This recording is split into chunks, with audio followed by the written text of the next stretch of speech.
타산지석과 비슷한 의미를 가진 이 반면교사라는 사자성어가 있습니다. 이 반면교사는 반대의 가르침을 주는 스승이라는 의미로 다른 사람의 잘못된 일과 실패를 거울 삼아 나의 가르침으로 삼는다는 뜻입니다. 이 반면교사는 마오쩌둥이 1957년 중국 공산당 간부들을 모아놓고 반동분자들을 가리켜 일부 중죄인을 빼놓고는 체포하거나 숙청하지 말고 그냥 제자리에 고립시킨 채 반면교사로 이용하면 된다고 말한 데서 유래되어 오늘날 고사성어처럼 널리 사용되고 있습니다. 이처럼 반면교사는 철저하게 사물이나 어떤 대상의 부정적인 면에만 집중하여 다른 사람들에게 교훈을 주는 것으로, 간단히 표현하자면 적어도 저렇게는 하면 안 돼라는 교훈을 주는 경우에 사용할 수 있습니다. 오늘 본문이 기록된 에스겔서에는 바벨론에 거하던 유다 포로들을 교훈하기 위해 하나님께서 활용하시는 여러 반면교사들이 등장하고 있습니다. 하나님께서는 에스겔서 25장부터 32장에 걸쳐 이방 여러 나라들에 대한 심판을 선언하심으로 포로가 된 유다 백성들이 이를 통해 교훈을 얻기를 원하셨는데, 오늘 본문 31장의 본문은 그 반면교사 중에 하나인 애굽에 대한 하나님의 심판 예언입니다. 그렇다면 오늘 이 시간에는 하나님께서 반면교사로 들어 사용하신 애굽의 심판 예언을 통해 성도님들에게 주시고자 하는 교훈이 무엇인지 함께 상고해 보겠습니다. 첫째로, 성도는 세상을 흥하게도 하시고 망하게도 하시는 절대 주권자 하나님만을 경외해야 합니다. 함께 본문 1절로 9절까지를 합독하시겠습니다. 시작. 11째 셋째 달 초하루에 여호와의 말씀이 내게 임하여 이르시되, 인자야, 너는 애굽의 바로 왕과 그 무리에게 이르기를 내 큰 위엄을 누구에게 비하라. 볼지어다 아수르 사람은 가지가 아름답고 그늘은 숲의 그늘 같으며 키가 크고 꼭대기가 구름에 닿은 레바논 백향목이었느니라. 물들이 그것을 기르며 깊은 물이 그것을 자라게 하며 강들이 그 심어진 곳을 둘러 흐르며 두 개의 물이 들의 모든 나무에까지 미치매 그 나무가 물이 많으므로 키가 들의 모든 나무보다 크며 굵은 가지가 번성하며 가는 가지가 길게 뻗어나갔고 공중의 모든 새가 그 큰 가지에 깃들이며 들의 모든 짐승이 그 가는 가지 밑에 새끼를 낳으며 모든 큰 나라가 그 그늘 아래에 거주하였느니라. 그 뿌리가 큰 물가에 있으므로 그 나무가 크고 가지가 길어 모양이 아름다움에 하나님의 동산의 백향목이 능히 그를 가리지 못하며 잣나무가 그 굵은 가지만 못하며 단풍나무가 그 가는 가지만 못하며 하나님의 동산의 어떤 나무도 그 아름다운 모양과 같지 못하였도다. 내가 그 가지를 많게 하여 모양이 아름답게 하였더니 하나님의 동산 에덴에 있는 모든 나무가 다 시기하였느니라. 아멘. 본문 1절에서 11째 해란 표현은 유다의 제19대 왕 여호야긴이 바벨론의 포로로 끌려온 BC 970년으로부터의 횟수를 계산한 것으로 에스겔도 당시 여호야긴 왕과 함께 바벨론의 포로로 끌려왔습니다. 이어지는 2절에서 인자야, 너는 애굽의 바로 왕과 그 무리에게 이르기를 내 큰 위엄을 누구에게 비하랴고 하여 이 본문의 말씀이 애굽에 대한 것임을 알 수 있습니다. 하지만 하나님께서는 애굽에 대한 예언의 말씀을 하시면서 3절에서 볼지어다 아수르 사람은 이라고 하시면서 불쑥 아수르를 언급하셨습니다. 애굽을 향한 말씀에 불쑥 아수르가 언급되는 것이 어색해 보입니다. 사실 아수르는 애굽보다 더 넓은 영토를 차지하였던 대제국으로 본문이 기록될 당시에는 이미 멸망하여 역사의 뒤안길로 사라진 후였습니다. 그럼에도 하나님께서 그런 아수르와 애굽을 비교하시면서 말씀을 주신 이유는 아수르의 영광과 몰락을 다시 한 번 더 상기시키시면서 애굽의 운명 역시 아수르와 별반 다르지 않을 것임을 아수르와 애굽을 비교하시면서 예언해 주신 것입니다. 그러므로 이어지는 하나님의 말씀은 아수르에 대한 것이 아니라 실상 애굽과 관련된 내용들입니다. 오늘 3절에서는 애굽을 이 고대 근동 사람들에게 가장 장대한 나무로 알려져 있던 레바논의 백향목으로 비유하고 있습니다. 구약에 나오는 백향목은 대부분 레바논의 백향목을 지칭하는데 이 백향목은 삼나무라고 부르기도 합니다. 이 백향목은 줄기가 곱고 높아 대략 40m까지 키가 이르고 나무 둘레는 4m에 달하며 그 수령은 3,000년이나 된다고 합니다. 특별히 이 나무의 가지는 우산꼴로 10m 이상 뻗어 좋은 그늘을 만들었기에 성경에서는 제국이나 혹은 제왕의 위엄, 영광, 힘과 번영을 나타내는 상징적 의미로 많이 사용되었습니다. 그래서 학자들은 종종 이 백향목을 우주적 나무라고 칭했습니다. 하나님께서는 3절 하반절에서 애굽을 키가 크고 꼭대기가 구름에 닿은 레바논 백향목이라고 하심으로 그 당시 애굽의 영광과 위엄이 얼마나 대단했는지를 나타내 주셨습니다. 이어지는 4절로 5절에서는 백향목의 키가 구름에까지 이르게 된 원인을 알려주셨는데 그것은 풍부한 물 때문이었습니다. 4절에는 두 종류의 물이 나오는데 이를 표현하는 각각의 히브리 단어는 서로 다른 단어인데 한글 성경에는 물들과 깊은 물로 다르게 표현하였습니다. 먼저 물들로 표현된 단어는 4절 하반절에 있는 강들과 두 개의 물을 의미합니다.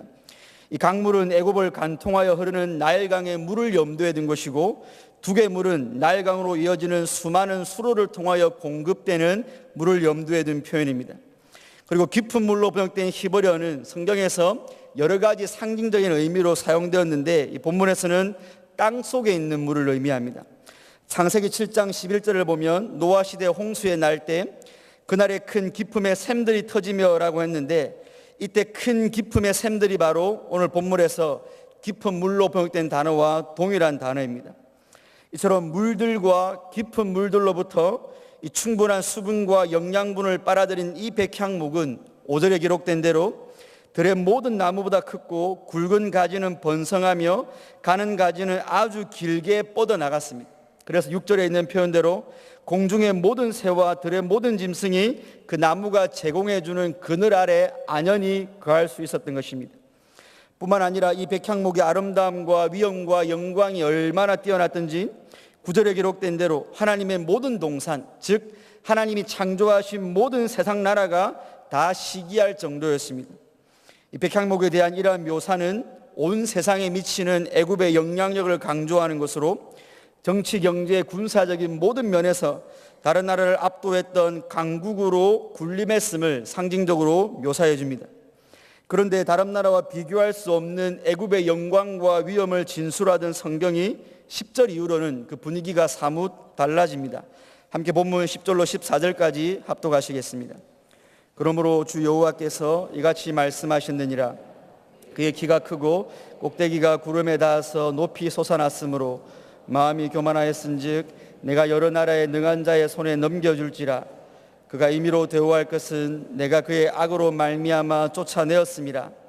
여러 나라의 포악한 다른 민족이 그를 찍어버렸으므로 그 가는 가지가 산과 모든 골짜기에 떨어졌고 그 굵은 가지가 그 땅 모든 물가에 꺾어졌으며 세상 모든 백성이 그를 버리고 그 그늘 아래에서 떠나매 공중의 모든 새가 그 넘어진 나무에 거주하며 들의 모든 짐승이 그 가지에 있으리니 이는 물가에 있는 모든 나무는 키가 크다고 교만하지 못하게 하며 그 꼭대기가 구름에 닿지 못하게 하며 또 물을 마시는 모든 나무가 스스로 높아 서지 못하게 함이니 그들을 다 죽음에 넘겨주어 사람들 가운데에서 구덩이로 내려가는 자와 함께 지하로 내려가게 하였습니다.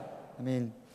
10절 하반절과 이 11절 상반절에서 그의 키가 크고 꼭대기가 구름에 닿아서 높이 솟아났으므로 마음이 교만하였은즉 내가 여러 나라의 능한 자의 손에 넘겨줄지라고 하였습니다. 이 구절들은 애굽이 가진 영화와 위엄이 이 교만의 원인이 되어 다른 나라의 손에 넘겨지는 하나님의 심판을 받게 될 것을 선언하고 있습니다. 그런데 사실 이 10절에 기록된 그의 키가 높고 꼭대기가 구름에 닿아서라는 표현은 앞에 3절에 애굽을 찬양할 때의 내용과 동일한 것입니다. 다만 앞에서는 백향목의 키가 크고 꼭대기가 구름에 닿았기에 애굽은 여러 가지 찬사를 받았지만 오늘 10절에서는 바로 그 찬사를 받은 동일한 조건이 애굽으로 하여금 교만을 야기시켜 심판을 받는 원인이 됨을 제공하고 있습니다. 그러므로 키가 크고 꼭대기가 구름에 닿은 그 영광과 위엄이 문제가 되는 것이 아니라 하나님께서 그렇게 높여주셨느냐 아니면 애굽이 스스로 그렇게 높아졌느냐 하는 것이 문제의 본질입니다. 하나님께서 애굽을 높여주셨을 때는 그것이 애굽의 영광이었지만 그 영광으로 인해 애굽이 스스로 자신의 마음을 높여 교만해졌을 때에는 그것이 심판의 원인이 된 것입니다. 그리하여 결국 12절의 기록대로 그 어떤 비바람에도 쓰러지지 않을 것 같이 웅장하던 백향목은 찍혀 배임을 당하였고 그 가지는 꺾여 산과 골짜기와 물가에 버려졌고 그 가지 그늘 아래 거하던 모든 것들은 그 나무를 떠났습니다. 이처럼 애굽의 영광은 사라져 애굽에게 기생하던 나라와 민족들이 다 떠나는 그 와중에 13절을 보시면 공중의 모든 새가 그 넘어진 나무에 거주하며 들의 모든 짐승이 그 가지에 있으리니라고 했습니다. 23절의 내용은 배임을 당하여 버림을 당한 그 백향목에게로 다시 몰려오는 새와 짐승이 있다는 것을 보여주는데, 이는 멸망한 애굽에게로 다시 몰려와 자신의 이익을 챙기려는 세력들을 의미하는 것으로 약육강식의 세상 모습을 적나라하게 보여주는 것입니다. 마지막 14절은 하나님께서 교만한 애굽을 가차없이 멸망시키시는 목적이 기록되어 있습니다. 즉 하나님께서 주신 영화로 인해 교만하게 된 나라와 민족은 애굽이 아니라 그 어떤 나라나 그 어떤 민족이라도 아수르나 애굽처럼 다 죽음에 넘겨주어 사람들 가운데서 구덩이로 내려가는 자와 함께 지하로 내려가는 이 멸망을 당한다는 것을 반면교사로 삼으라는 것입니다. 오늘 하나님께서는 애굽을 향한 심판의 예언을 통하여 그렇게 영화롭고 강한 나라 애굽을 흥하게도 하시고 또 쇠하게도 하시는 분이 바로 하나님 자신이심을 또 분명하게 증거해 주고 계십니다. 레바논의 백향목같이 위대하고 찬란했던 애굽을 바로 애굽되게 하셨던 분이 하나님이심을 9절에서 내가 그 가지를 많게 하여 모양이 아름답게 하였더니 라는 선언을 통해 하나님이 그 주체이심을 일러주셨습니다. 또한 그 어떤 나라도 감히 넘볼 수 없을 것 같았던 그 애굽을 일순간에 베어버리시고는 새들과 짐승이 와서 마음대로 해치도록 하신 분도 하나님 당신이심을 11절에서 내가 여러 나라의 능한 자의 손에 넘겨줄지라는 표현을 통해 그 주체가 누구이신지 명백하게 밝혀주고 계십니다. 이처럼 하나님께서는 당신의 뜻에 따라 나라를 세우기도 하시고 당신의 뜻에 따라 일순간에 망하게도 하시는 온 세상의 유일한 절대 주권의 하나님이십니다. 그래서 하나님께서는 애굽과 같은 제국이라도 그들이 교만할 때 언제든지 배임을 당하는 것처럼 바벨론의 흥망성쇠 역시 바로 하나님의 절대 주권에 있다는 사실을 망국인의 처지로 바벨론의 포로가 된 당신의 백성들에게 알려주고 싶으셨습니다. 그리하여 비록 바벨론이라는 또 다른 대제국의 포로로 끌려가 있지만 그 대제국을 두려워하지 말고 오직 바벨론 같은 제국조차도 일순간에 망하게 하실 수 있는 여호와 하나님만을 두려워하고 그분만을 경외하기를 바라셨던 것입니다. 그래서 애굽을 가차없이 멸망시키시는 목적이 기록된 14절 상반절에서 이는 물가에 있는 모든 나무는 키가 크다고 교만하지 못하게 하며 그 꼭대기가 구름에 닿지 못하게 하며 또 물을 마시는 모든 나무가 스스로 높아 서지 못하게 함이니라고 하시므로 하나님께서 주신 영화와 위엄을 자기 것인 양 교만을 떠는 그 어떤 나라나 민족이라도 애굽과 다르지 않을 것임을 경고하신 것입니다. 이 말씀이 교만하여 스스로 높아진 자들에게는 경고의 말씀이 되겠지만 오직 여호와를 경외하는 자들에게는 위로와 소망의 말씀입니다. 성도 여러분, 망국인이 된 이스라엘 백성들은 포로진 바벨론에서 오늘 본문의 예언의 말씀을 들었습니다. 그런데 계시록은 저와 여러분들이 거주하는 이 세상을 큰 성 바벨론으로 비유하고 있습니다. 그러므로 저와 여러분들 역시 오늘 본문의 1차 수신자인 유다 백성들처럼 이 바벨론과 같은 세상 속에서 이 하나님의 말씀을 듣고 있는 셈입니다. 그렇다면 하나님께서는 이 본문을 사용하시어 경향의 성도님들에게 큰 성 바벨론 같은 세상의 위엄과 영화에 도취되거나 혹은 세상이 쥐고 흔드는 권력 앞에 두려워하거나 위축되지도 말고 오직 성도가 모든 경외함으로 섬길 분은 오직 여호와 하나님뿐이라는 사실을 애굽을 반면교사 삼아 일러주고 계신 것입니다. 그러나 오늘 저와 여러분들이 살아가는 이 시대는 하나님을 향한 경외심을 상실한 시대입니다. 인생들은 그랜드 캐년의 일출과 같은 자연 경관이나 운동선수들의 초인적인 운동신경이나 세계적인 예술 작품들을 보면서는 감탄하고 경외심을 드러내면서도 온 세상을 있게도 하시고 없게도 하시는 하나님의 크고 위대하심 앞에서는 감정 표현 불능증에 걸린 사람처럼 하나님께 합당한 경외의 반응을 도무지 보이지 않습니다. 하지만 하나님께서는 열방을 통에 한 방울 물과 같고 저울의 작은 티끌 같고 섬도는 떠오르는 먼지같이 여기시는 분입니다. 뿐만 아니라 그 열방을 없는 것 같이 혹은 빈 것 같이 여기시는 분이십니다. 바로 이 하나님의 절대 주권에 따라 세상 나라는 흥하기도 하고 망하기도 하는 것입니다. 그러므로 우리 경양의 성도님들은 세상이 가진 영광과 화려함에 위축되거나 현혹되지도 마시고 세상이 가진 권력이 두려워 세상 앞에 굴종하는 비겁자도 되지 마시고 오직 이 세상을 흥하게도 하시고 망하게도 하시는 절대 주권자 되신 여호와 하나님만을 경외하시기를 주님의 이름으로 축원드립니다. 둘째로 성도는 세상의 재화를 의지하지 말고 오직 하나님만을 의지해야 합니다. 함께 본문 15절로 18절까지를 합독하시겠습니다. 주 여호와께서 이같이 말씀하셨느니라.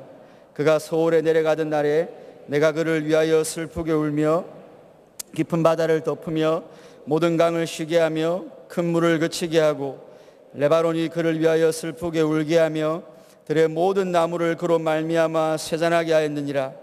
내가 그를 구덩 위에 내려가는 자와 함께 스올에 떨어뜨리던 때에 백성들이 그 떨어지는 소리로 말미암아 진동하게 하였고 물을 마시는 에덴의 모든 나무 곧 레바논에 뛰어나고 아름다운 나무들이 지하에서 위로를 받게 하였느니라. 그러나 그들도 그와 함께 칼에 죽임을 당한 자에게 이르렀나니 그들은 옛적에 그의 팔이 된 자요 나라들 가운데에서 그 그늘 아래에 거주하던 자니라. 너의 영광과 위대함이 에덴의 나무들 중에서 어떤 것과 같은고 그러나 내가 에덴의 나무들과 함께 지하에 내려갈 것이요 거기에서 할례를 받지 못하고 칼에 죽임을 당한 자 가운데 누우리라. 이들은 바로와 그의 모든 군대니라. 주 여호와의 말씀이니라 하라. 아멘.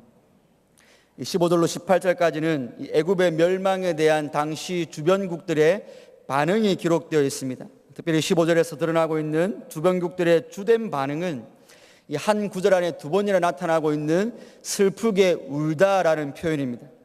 그런데 한글 성경에는 슬프게 울다라고 동일하게 표현하였지만 원어 성경에는 두 단어는 서로 다른 단어입니다. 전자는 주로 죽음에 이르게 될 운명에 처한 사람을 슬퍼하여 운다라는 의미이고 후자는 하나님의 심판과 관련된 두려움으로 인한 울음을 의미합니다. 그러므로 애굽의 심판 때문에 이방 나라들은 울게 될 것인데 하나님께서 다른 두 동사를 사용하여 표현하신 것은 애굽에 기생했던 나라들이 애굽의 멸망을 지켜보며 안타까움으로 인한 눈물을 흘릴 것임과 동시에 애굽에게 임한 하나님의 심판에 대한 두려움 때문에 반드시 울게 되고 말 것임을 하나님께서 강조하여 표현하신 것입니다. 즉 슬픔과 두려움이 공존한 눈물인 것입니다. 15절 하반절에서 깊은 바다를 덮으며 모든 강을 쉬게 하며 큰 물을 그치게 하신다는 표현은 이 앞서 백향목에 충분한 수분을 공급해 주던 그 물의 근원으로부터 단절시켜 버리실 것을 의미합니다.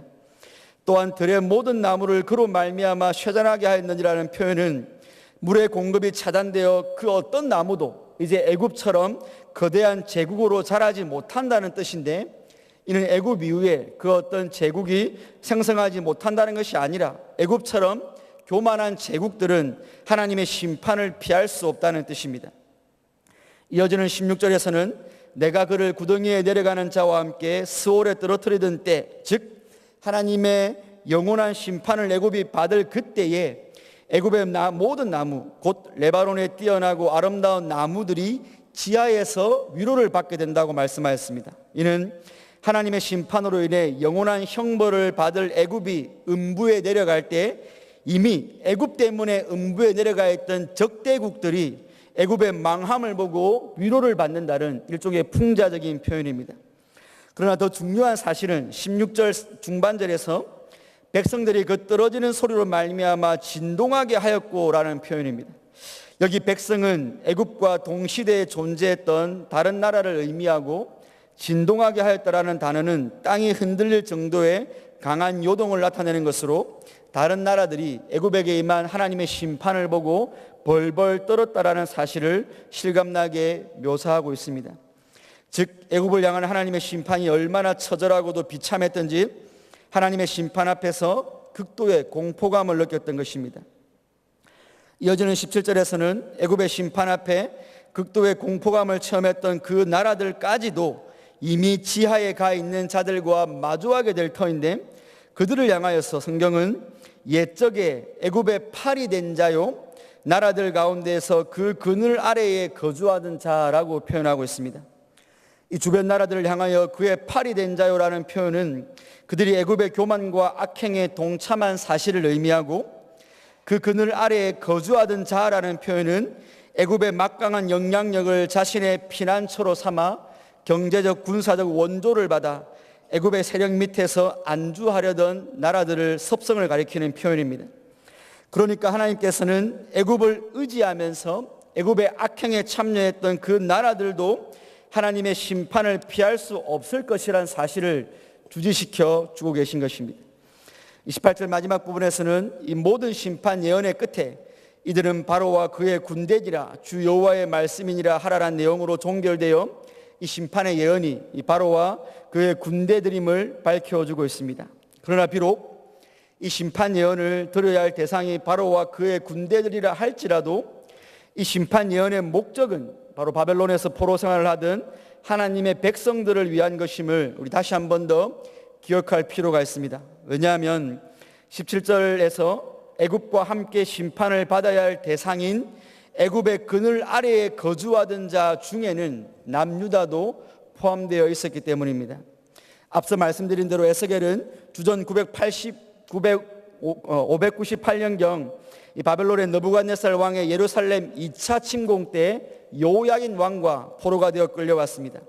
그리고 요야긴의 뒤를 이어 세워진 왕이 시드기야 왕인데 그 시드기야 왕은 당시에 예레미야 선지자가 바벨론에 항복하라는 예언의 말씀을 거부하고 최후적으로 애굽과 동맹을 맺어서 바벨론에 대한 반역을 꾀하고 있던 시기였습니다.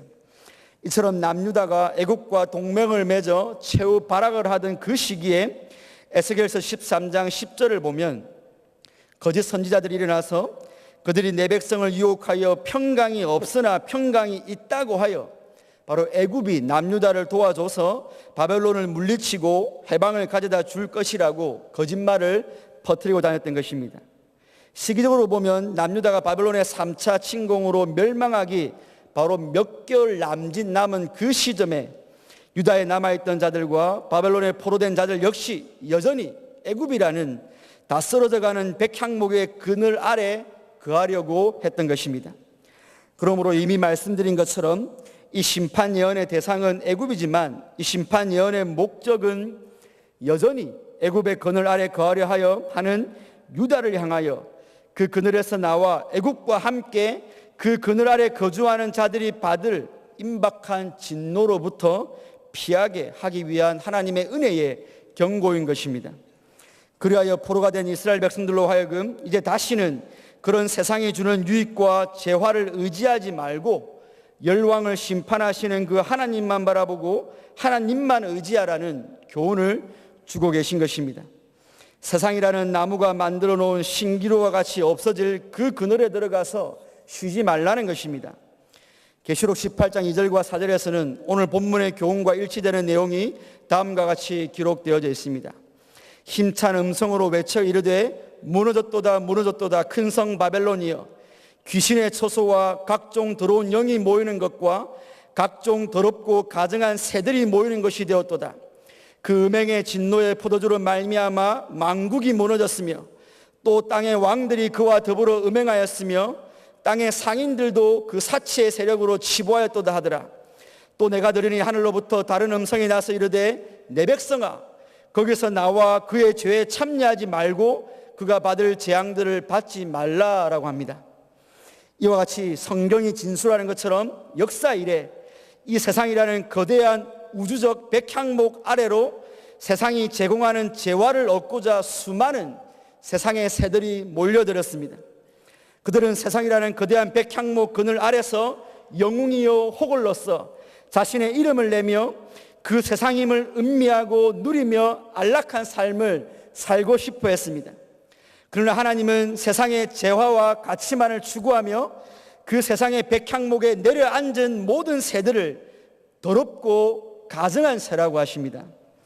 그렇다면 저와 여러분들이 쉴 나무 그늘은 어디입니까?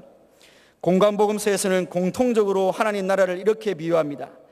하나님 나라는 마치 사람이 자기 채소밭에 심은 겨자씨 하나를 같으니 이는 모든 씨보다 작은 것이로되 자란 나무가 되어 공중의 새들이 그 그늘에 깃들을 만큼 된다라고 말입니다.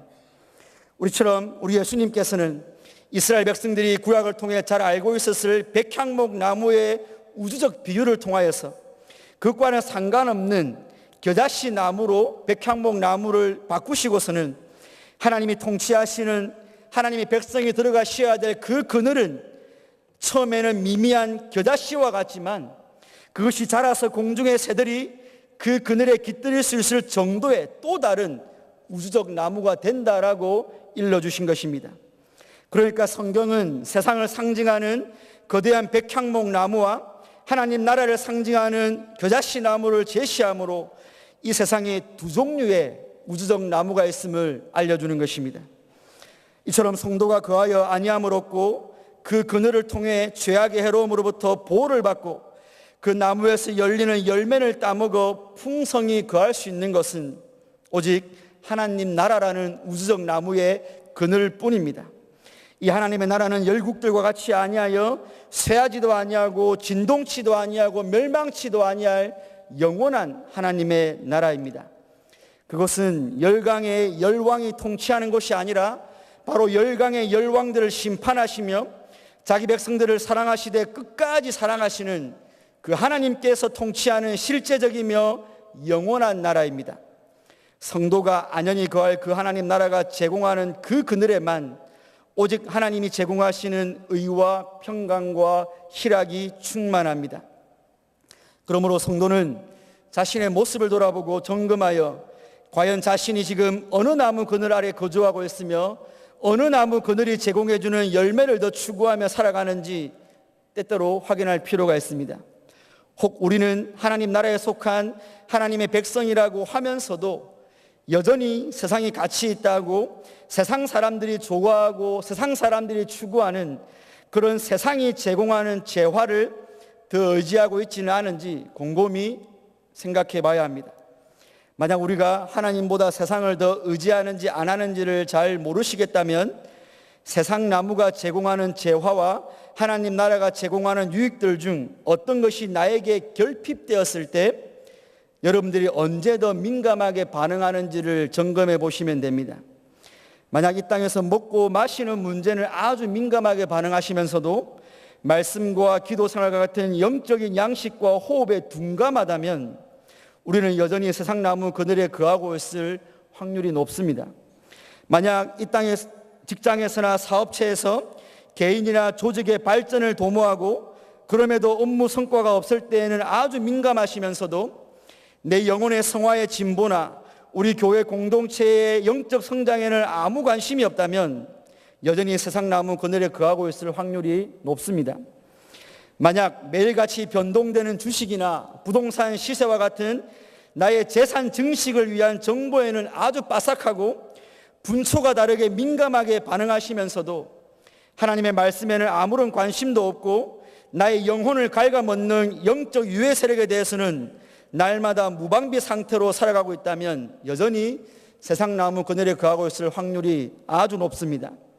하지만 만약 저와 여러분들이 오직 하나님 나라가 제공하는 그늘 아래서 그 나라의 주인 되시는 하나님 한 분만을 의지하는 자로 서 계시다면 여러분은 모든 일, 곧 배부름과 배고픔과 풍핍과 궁핍에도 처할 줄 아는 일체의 비결을 터득한 자일 것입니다. 이런 성도는 세상이 제공하는 그 무엇이 아니라 오직 하나님만을 의존하고 의지하는 법을 배웠기 때문에 이 세상이 하나님의 심판을 받는 바로 그날에 롯의 아내처럼 소돔과 고모라에 남겨둔 재화를 바라보다가 그 섬과 함께 멸망할 자들이 아니라 심판 중에서도 오직 하나님의 은혜로 구원의 복을 받아 누리게 될 것입니다. 아무쪼록 세상이라는 거대한 백향목이 제공하는 그 그늘 아래에 거주하는 자들이 아니라 오직 하나님께서 예비하신 하나님 나라의 그늘에 거하면서 하나님만을 바라보시고 하나님만을 의지하시는 저와 여러분들 되시기를 주님의 이름으로 축원드립니다. 성도 여러분, 자동차가 없는 시대의 사람들에게 거리를 다닐 때 자동차를 조심하라는 경고 문구가 전혀 필요 없습니다. 또한 전기를 전혀 사용하지 않는 장난감을 아이에게 주면서 전기 감전을 조심하라는 주의사항을 이야기할 필요도 없습니다. 누군가가 여러분에게 어떤 경고나 주의사항을 전달할 때는 그 경고와 주의사항을 어겼을 때 어김없이 그 일들이 발생하기 때문일 것입니다. 만약 어떤 일이 발생할 확률이 전혀 없다면 그 일에 대한 경고나 주의도 무가치한 것입니다. 마찬가지로 하나님께서 애굽의 심판을 반면교사 삼아주시는 두 가지 교훈이 오늘을 살아가는 저와 여러분들의 삶과 전혀 무관한 것이었다면 굳이 하나님께서는 이 교훈을 성경 기록으로 남기시지 않으셨을 것입니다. 그러나 여러분들이 이 예배 후 예배당을 나가 당장 마주하게 될 세상은 성도로부터 아무런 관심을 끌지 못할 정도로 초라하거나 볼품없어 보이지가 않는 게 문제입니다. 오히려 성도가 잠시만 한눈을 팔아도 성도의 온 마음을 현혹시킬 만큼 세상은 거대하고 위험 있는 백향목으로 존재하고 있기 때문입니다. 세상이라는 우주적 백향목은 그 키가 구름에다 모이며 그 가지가 굵고 모양도 아름다워 모든 자들이 세상을 흠모하고 있고 그 그늘 아래 들어가서 쉼을 얻으려고 혈안이 되어 있지 않습니까? 반대로 하나님의 나라는 그 세력이 아주 미미하고 연약한 겨자씨와 같이 보여서 그 나라의 진짜 영광을 알고 그 나라를 진짜 고대하는 자들이 적어서 오직 세상 가운데서 홀대와 천대를 받고 있지 않습니까? 오늘 경양의 성도님들에게는 세상이 더 크고 위대하게 보이십니까? 아니면 그 세상을 창조하시고 교만한 세상을 일순간에 심판하시는 절대 주권의 하나님이 더 크고 위대하게 보이십니까? 우리는 이런 류의 질문들에 대하여 이론적인 답변은 귀에 못이 박히도록 들어서 빠삭하게 알고 있습니다.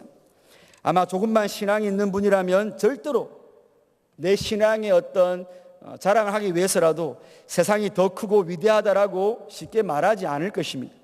문제는 우리 입술이 정답을 말하는 것이 아니라 우리의 삶이 눈에 보이는 세상보다 세상을 세우기도 하시고 멸망케도 하시는 보이지 아니하시는 하나님을 더 크고 위대한 존재로 여기면서 행동하고 살아가고 있느냐의 문제인 것입니다. 만약 그렇게 행동하지 못하고 있다면 오늘 우리는 애굽을 반면교사로 하여 주시는 하나님의 교훈을 귀담아 들어야 합니다.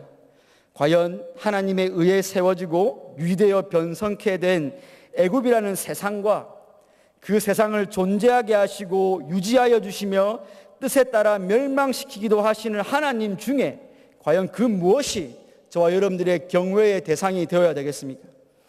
우리가 최첨단 물건이 아니라 최첨단 물건을 개발한 사람에게 존경심을 가지는 것이 당연하듯이 저와 여러분들의 경외의 대상은 하나님의 의에 번성하기도 하고 불태워지기도 하는 세상 것들이 아니라 이 세상을 향하여 절대 주권을 행하시는 바로 그 하나님 외에는 아무것도 없는 것입니다.